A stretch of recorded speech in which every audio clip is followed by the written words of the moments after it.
त्यातल्या टॉप 9 घडामोडींचा आता आढावा घेऊयात। मध्य रेल्वेवर उद्या माटुंगा ते मुलुंड दरम्यान जलद मार्गावर मेगा ब्लॉक, पश्चिम रेल्वेवर बोरिवली भाईंदर दरम्यान आज रात्रकालीन ब्लॉक, ट्रान्स हार्बर मार्गावर ठाणे ते वाशी नेरूळ मार्गावर मेगा ब्लॉक कालावधीमध्ये अनेक लोकल फेऱ्या रद्द केल्या जाणार। शीना बोरा हत्या प्रकरणामध्ये आरोपी इंद्राणी मुखर्जी यांची स्पेन यूके प्रवासाची विनंती फेटाळली। मुंबईतील विशेष सीबीआय न्यायालयानं ही विनंती फेटाळली। मुंबईमध्ये डिझेलच्या पुरवठ्यामध्ये 5 ते 10% कपात, मालवाहतूक आणि व्यावसायिक वाहन चालकांना डिझेलसाठी प्रतीक्षा करावी लागत असल्याचं चित्र। मात्र पेट्रोलचा पुरवठा स्थिर असल्यानं सामान्य वाहनधारकांना दिलासा।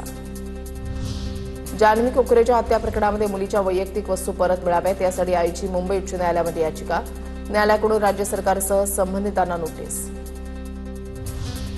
दंत वैद्यकीय विद्यार्थिनीच्या आत्महत्या प्रकरणामध्ये मुंबई सत्र न्यायालयाकडून नायर हॉस्पिटलच्या डॉक्टरला अटकपूर्व जामीन मंजूर। नायर हॉस्पिटलचे डॉक्टर कुलविंदर सिंग बंगा यांना अटकपूर्व जामीन मंजूर। देशात महानगरांमध्ये गुन्हेगारीमध्ये 11% घट, मात्र मुंबईमध्ये 60% वाढ।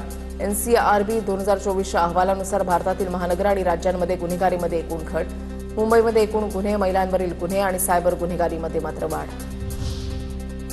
झोपडपट्टी मुक्त मुंबईचं स्वप्न साकारण्यात सरकार अपयशी, मुंबई उच्च न्यायालयाचे राज्य सरकारवर ताशेरे। झोपडपट्टी पुनर्वसन कायद्याच्या पुनरावलोकनाचे आदेश। मोरेगाव नेस्कोमधील मृत्यू प्रकरणी आयोजकाला जामीन, इतर 3 आरोपींचा अर्ज फेटाळला। आकाश समळ याने कार्यक्रमाच्या वेळेला अंमली पदार्थांचं वितरण किंवा सुरक्षेचं व्यवस्थापन करण्यात कोणतीही भूमिका नसल्याचा दावा आकाश याने जामीन अर्जामध्ये केला होता। मुंबई जिल्ह्यातल्या टॉप 9 घडामोडींचा आता आढावा घेऊया। पुण्यामध्ये सीएनजीच्या दरामध्ये वाढ, पुण्यामध्ये सीएनजीच्या दरामध्ये प्रति किलो 1.5 रुपयांची वाढ। वाहन चालकांना सीएनजीसाठी प्रति किलो 92 रुपये 25 पैसे मोजावे लागणार। अमेरिका इराण युद्धाचा गॅसच्या दरावर परिणाम। पुण्याच्या आंबेगाव तालुक्यामध्ये उष्माघाताचा पहिला संशयित बळी, शेतामध्ये कांदे काढणीला गेलेल्या मजूर महिलेचा अचानक मृत्यू, नकुशा सुपे असं मृत्यू झालेल्या महिलेचं नाव। राज्यामध्ये वाढत्या उष्णतेचा बिबट्यांनाही फटका, जुन्नरच्या माणिकडोह बिबट निवारण केंद्रामध्ये उष्माघात टाळण्यासाठी वन विभागाकडून फॉगर सिस्टीम कार्यान्वित, तापमानामुळे बिबट्यांची प्रकृती बिघडू नये यासाठी विशेष काळजी। पुणे जिल्ह्याच्या धरणांमध्ये समाधानकारक पाणीसाठा, गेल्या वर्षीच्या तुलनेमध्ये 7.16% अधिक पाणीसाठा, 26 धरणांमध्ये 47.13 टीएमसी म्हणजेच 23.76% जलसाठा। पुण्यातल्या मोरगाव, थेऊर आणि सिद्धटेक मंदिर महिनाभर भाविकांसाठी बंद राहणार, देखभाल दुरुस्तीच्या कामासाठी मंदिरं बंद राहणार। मात्र मंदिरांमध्ये नित्यपूजा सुरू राहणार, भाविकांना मात्र गाभाऱ्यामध्ये जाऊन दर्शन घेता येणार नाही।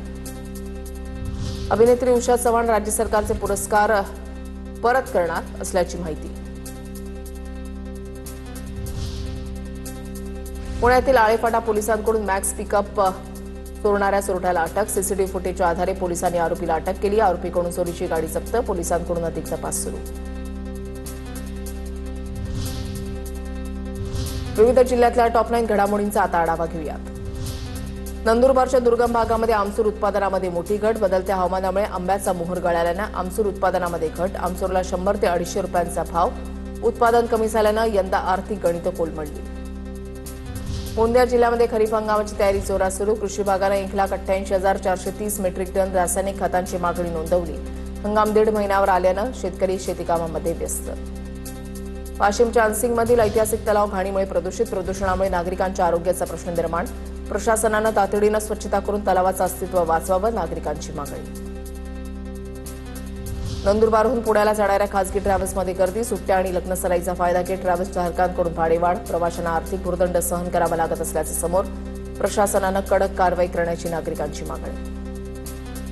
अमरावतीमध्ये उन्हाळी सुट्ट्यांसाठी 50 जादा एसटी बसेस धावणार, उन्हाळी सुट्ट्या आणि लग्नसराईसाठी ही अतिरिक्त सेवा सुरू, महामंडळानं याचे अधिकृत वेळापत्रकही जाहीर केलं। चंद्रपूरच्या धाबा पोलिसांकडून केबल चोरीचा उलगडा, या प्रकरणी 5 आरोपींना अटक, गुन्ह्यामध्ये वापरलेली वाहनं आणि केबलसह 88 लाखांहून अधिक किमतीचा मुद्देमाल जप्त।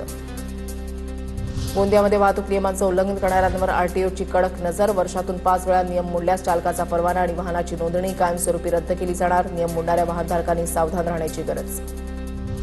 बुलढाण्यामध्ये आवाजाचं प्रदूषण करणाऱ्या बुलेटस्वारांवर पोलिसांची कारवाई, मॉडिफाय सायलेन्सर लावलेल्या 25 बुलेट जप्त, आरटीओच्या तपासणीनंतर संबंधित चालकांना मोठा दंडही ठोठावला।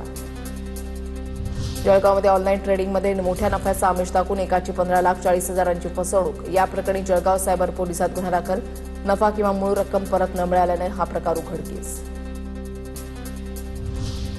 विविध शहरातल्या टॉपलाईन घडामोडींचा आता आढावा घेऊयात.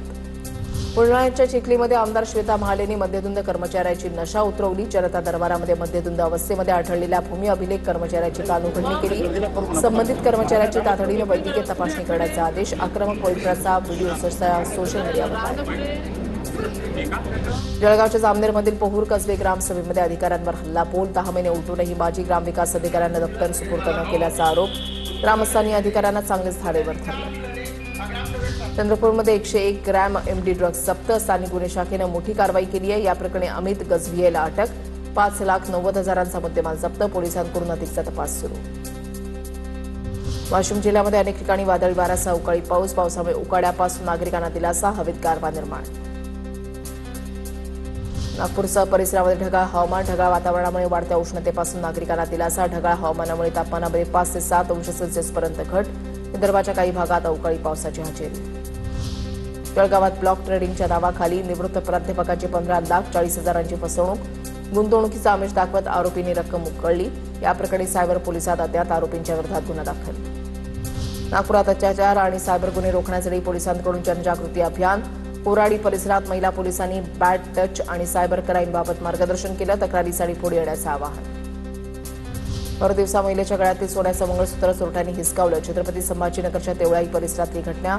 अर्ध्या तोळ्याचं सोन्याचं मंगळसूत्र हिसकावून चोरट्यांनी लंपास केलं.